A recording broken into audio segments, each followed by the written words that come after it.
I remember reading an article about him where he was immersed in a vat of water and he had to stand on tiptoe to keep from drowning, and they'd leave him like that standing in water for hours. And he said that the only thing that kept him alive was praying the rosary. And of course, they took his rosary away. He didn't have his rosary, but he counted the prayers on his fingers. And by praying to the Blessed Mother, he was able to survive. And so here you have this bishop who was tortured and persecuted by the communists, and then later the religious order adopts a Marxist, leftist theological agenda. You were in the seminary. It's quite ironic. You were in the seminary for a period of time. Yes. You had wanted to become a priest. You went through a lot of the training, and one particular association was of great interest to me, and that was an individual who tutored you, who happened to be in charge of exorcism, flushing the devil out of somebody who's embodied with satanic possession. He was the exorcist for the Archdiocese of San Francisco. I was interested in mystical theology, in other words, the reality of faith where you actually experience the miraculous. Miracles are real, angels are real, and so are demons. And so when one reads the gospel, you want to perceive it in our own time today. If these things weren't real, what was I doing? And as a matter of fact, with all the modernist theology that was popular in the seminaries at this time, this was in the 70s, late 70s, I remember he and I would discuss this at great length because it's key to faith. If you don't have good theology, you can lose your faith. You become kind of a sanctimonious social worker. He said, well, if the devil's not real, then the miracles aren't real, that Christ isn't really who we know him to be, the gospel's not real, none of it's real. He says, what are you doing as a priest, or why don't you sell life insurance? Those who own the major media, control and manipulate the news, haven't they been coming up with things like, is God dead? Life magazine and Time magazine were both founded by Henry Luce, and who is I would say, a practicing Luciferian. He laid nude in the coffin at the Skull and Bones and was born into the Satanic Order. Who better would be chosen to say that God is dead and try to... Every Easter you see something like this. They try to perfect timing. Smear and smash and degrade Catholicism and Christianity. Is this by design, or is it by... Absolutely, yeah. It's too coincidental to be just happening on its own.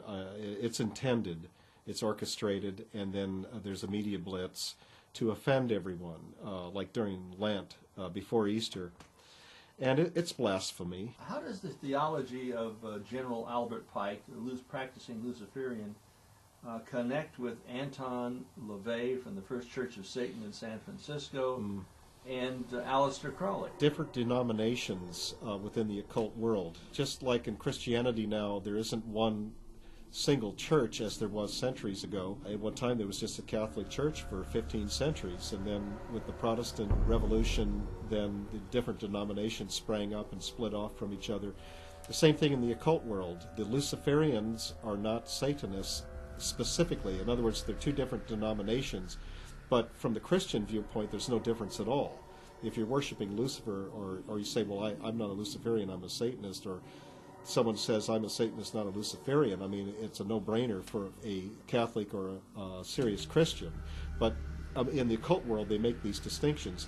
And then there's some who wear two hats. They'll be a Luciferian and a Satanist. How about Bill Buckley, who says that he is a Catholic and he is a conservative, and he's now said, well, if I had to do it again, he might be a communist, or he would be a communist. How does... Maybe he meant he would declare himself a communist. Yeah, but how does his philosophy, or in this case maybe theosophy, which certainly has the taint of some sort of satanic order, when you lie down nude in the coffin, you're born again in the satanic Skull and order. Bones, yeah. And then you profess to be a Christian conservative and put out this publication, it's hogwash. National Review. Is there any individuals associated with this magazine who isn't From wearing what hats? I understand about Skull and Bones, first of all, it's the second chapter of a German secret society that would fall into the category of a Black Lodge. And we're talking about the Illuminati here. We're talking about the order and sect of the Illuminati. That's right, yeah. Luciferians. It has its roots back to Adam Weishaupt.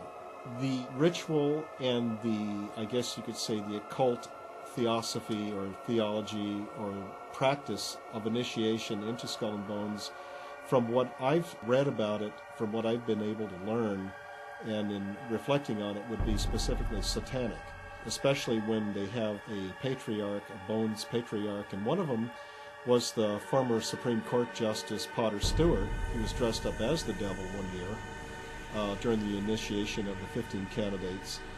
And by the way, during the 2004 presidential campaign, John Kerry was asked about Supreme Court justices, and he, without batting an eye, said, well, his favorite was Potter Stewart. Wasn't Kerry initiated into the Skull and Bones in 1966? And then That's there was, right. Bush in 1968. Victor Ashe, Bush's roommate, in 1967, and then Bush himself in 1968. Right. And then that story about Victor Ashe and Bush being more than just roommates, but... I really wouldn't know. I couldn't speculate on that. I think the real crime, Anthony, is consecrating oneself to the devil for the sake of worldly power. That's the real crime. That's the real offense. I think one's at much greater risk doing that than if they're involved in some kind of irregular behavior. Doesn't the Vatican address this issue? I mean, it certainly has in the past. Certainly exorcisms. Should we be exorcising the President of the United States? You can't really free someone from demonic possession against their will. It would have to be where the person is seeking help or members of his family are seeking help, and they bring the possessed person to the church. The case is examined very carefully by a qualified exorcist. There's a process of discernment to determine his condition. Is it a psychiatric problem? Is it related to drugs? Is it related to some kind of mental illness? Or is it demonic possession? Or is it all? We both saw Chris Everard's. Right, the scene of his exorcism.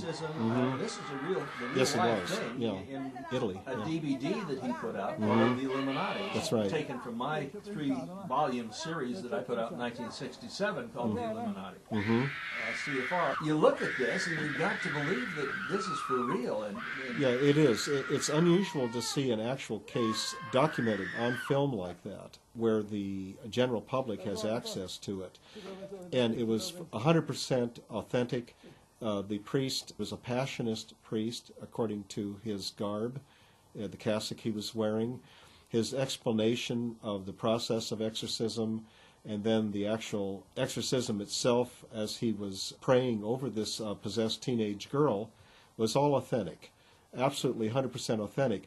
And the point that Chris was making in the documentary was that when you get mixed up in these secret societies and consecrate yourself to the devil, and in the case of Freemasonry, it would more properly be identified as witchcraft, but again, according to the mind of the church, there's no difference at all. One runs the risk of demonic possession or oppression. There's various degrees of demonic influence, but they put themselves under demonic control. They really risk it.